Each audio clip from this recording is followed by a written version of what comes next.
How Britain has fallen.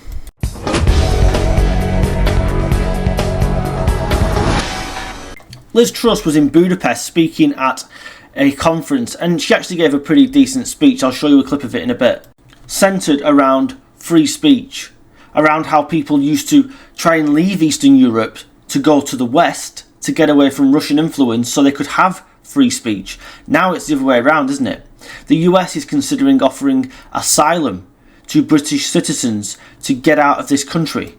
And we know that people leaving this country is up 12%. Not to mention the millionaires and billionaires who are taking their capital and their jobs with them. It used to be the case that people would flee Eastern Europe to go to countries like Britain, where there was freedom, where there was free speech, where there was free enterprise. Now people are leaving Britain to come to Budapest to talk about free speech.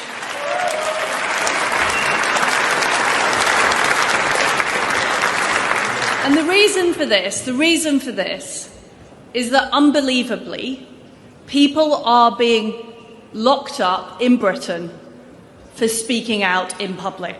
It's absolutely shameful that people like me are looking to foreign countries to actually help us and to save us from these nutters that are in charge. Far be it from me to help Starmer, but if he wanted to turn around his political fortunes, and this goes for any political party by the way, have a policy where you're going to introduce your own First Amendment in Britain.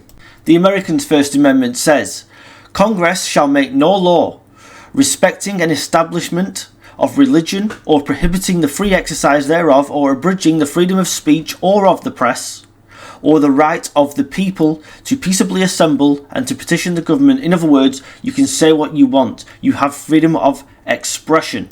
Nobody can come after you for saying your own opinions. This would be a huge winner to introduce your own British First Amendment. I'm actually very surprised that someone like Farage hasn't already thought of this. But this is what we need. We need a British First Amendment. Enshrine freedom of speech into law. The right to criticise anything you damn well please. As long as, of course, you're not inciting violence. But incitement is very difficult to prove. As we saw with the Southport riots. If people had pleaded not guilty, they would have got off. But they were stitched up by the state.